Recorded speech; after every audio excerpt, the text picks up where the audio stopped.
हमें छोड़ करके कहां चले गए हो। हे गोविंद, अगर आप नहीं मिले तो हम भी अपने प्राणों को देकर के मर जाएंगे। सारी गोपियां भगवान को पुकार रही है, भगवान को याद कर रही है और नेत्रों से आंसू बह रहे हैं। सारी गोपियां भगवान को ढूंढती ढूंढती आज पूरे वृंदावन में सब जगह कन्हैया को ढूंढती है और नेत्रों से आंसू बह रहे हैं। और कन्हैया की याद में, गोविंद की याद में आज उनका शरीर सूख गया है। सारी गोपियां थक गई है। ऐसी परिस्थिति होगी उन गोपियों की भगवान की याद में कि चलते चलते थक गई है। आज गोपियां भगवान की याद में कह रही है कि ना भूख लगती है, ना प्यास लगती है, जिंदगी उदास लगती है। हे कन्हैया, हे माधव, अब तो आने की आस भी निराश लगती है। कहाँ हो हे प्राण वल्लभ, हे कृष्ण कन्हैया,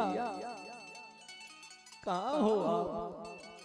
सारी गोपियां ढूंढ रही है भगवान को। ढूंढती ढूंढती आज वृंदावन में पहुंच जाती है।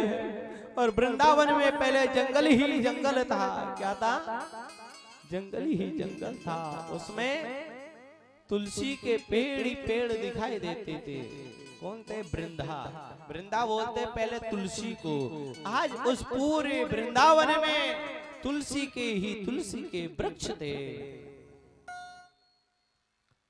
अरे उन्हीं तुलसी को वृक्षों से आज वृंदावन नाम पड़ा है, क्योंकि वहां पर तुलसी के पौधे थे।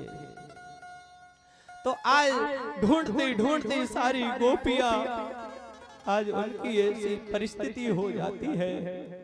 भगवान को ढूंढते ढूंढते आंखों से नेत्र बह रहे हैं, आंसू बह रहे हैं भगवान की याद में।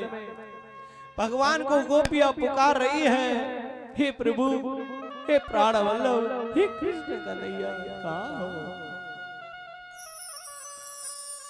एक गोपी सारी गोपियां मिलकर के बट वृक्ष के पास पहुंच जाती है और बट वृक्ष से कहती है, हे बट वृक्ष, आपको तो पूरी दुनिया नारायण के रूप में पूजती है, आप ही बता दो हमारे प्राण वल्लभ कृष्ण कन्हैया कहाँ है। लेकिन बट वृक्ष की तरफ से कोई जवाब नहीं आता है।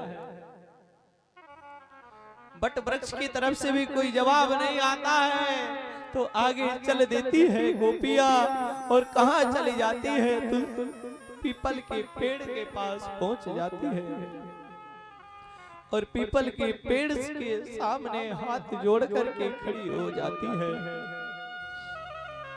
और पीपल के वृक्ष से कहती है, हे पीपल देवता, आपको तो पूरी दुनिया आपके ऊपर जल चढ़ाती है, दूध चढ़ाती है, क्योंकि आपको नारायण मानती है। आप ही बता दो हमारे प्राण वल्लभ कृष्ण कन्हैया कहाँ है।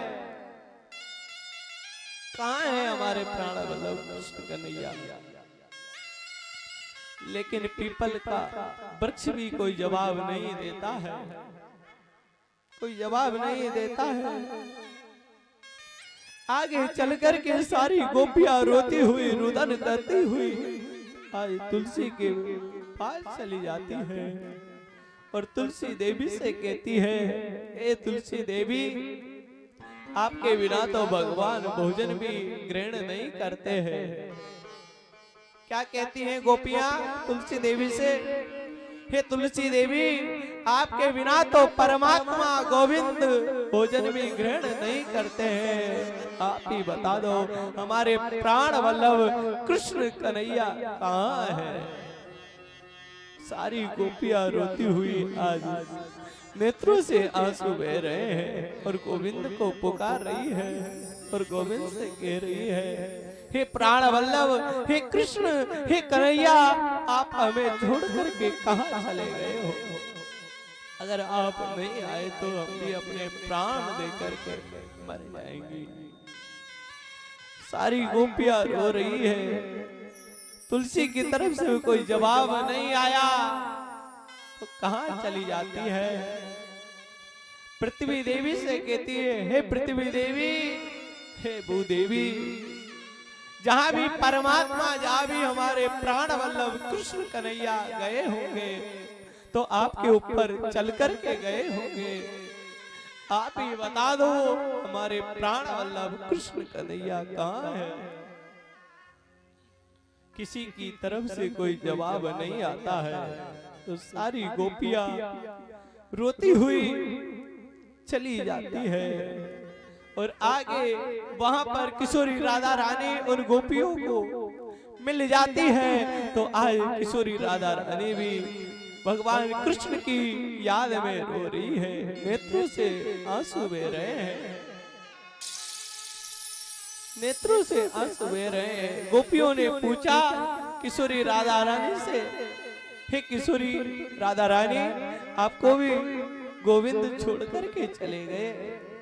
तो किशोरी राधा रानी क्या जवाब देती है गोपियों को, अरे गोपियों, आपको अभिमान हुआ है इसलिए भगवान आपको छोड़ करके आ गए हैं और मुझे मान हो गया है इसलिए मुझे भी गोविंद छोड़ करके चले गए हैं। आज सारी गोपियां किशोरी राधा रानी को बीच में लेकर के बैठ जाती है और भगवान को पुकारती है। सारी गोपियों के नेत्रों से आंसू बह रहे हैं और भगवान को पुकार रही है, हे कृष्ण, हे कन्हैया, हे प्राण वल्लभ, हे माधव, आप कहाँ हो? आप जल्दी से हमारे पास आ जाइए। आज सारी गोपियां भगवान को पुकार रही है